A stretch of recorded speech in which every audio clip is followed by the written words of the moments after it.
Hey guys, welcome back.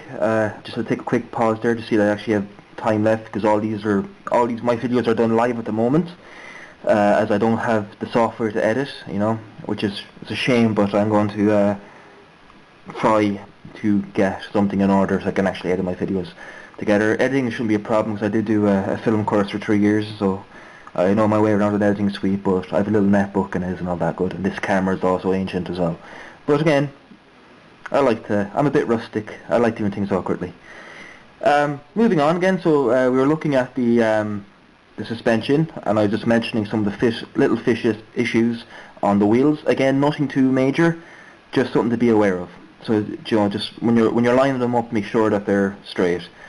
If you look carefully here, hang on, I'm sorry. Of course, I'm left-handed too, so it's an awkward thing.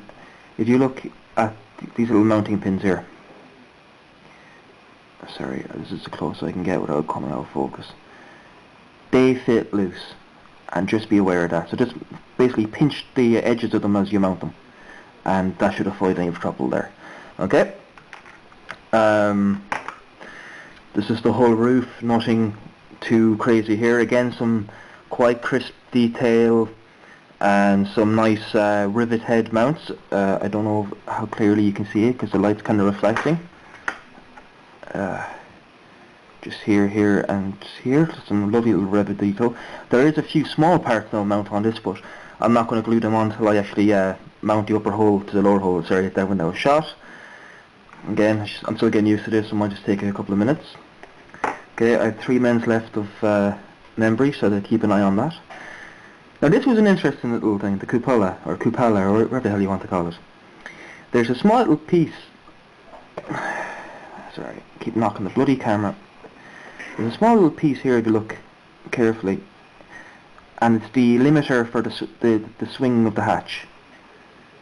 Well, I was going grand until the carpet master decided to feck with me, and the other piece, which is a mirror image of this, but he flew off my tweezers into the abyss, never to be seen again, as things like to do.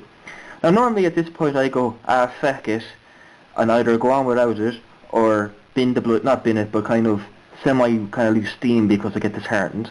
But this one I actually took a little bit of etch from the etch set that is bent over at the moment, because all the main parts are removed. I just took a little strip here, cut the shape, bent it using this as my guide, as in the original piece is my guide. Sorry again if you can see that, as the original piece is my guide.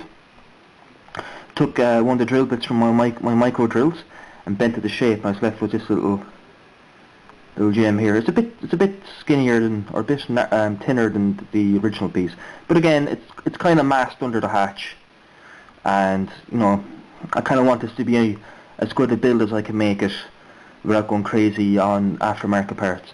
So I didn't want to leave it out either and just pretend it never happened, which I'll get to my ESV build that some of the lads been watching, my striker build.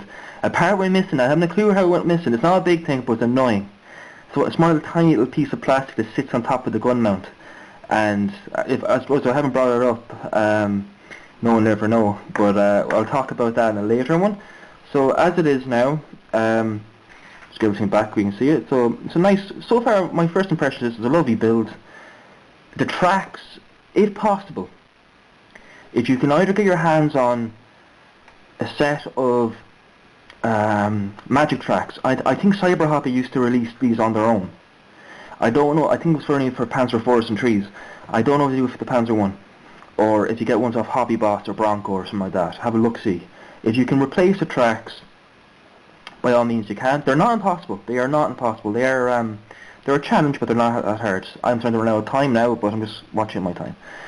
I think the rule of thumb here is when dealing with these tracks is keep switching out your blades. So, we're trying to send everything flying. So keep switching out your hobby knives and your scamper blades, and that should avoid you snapping pieces off. And that's really it.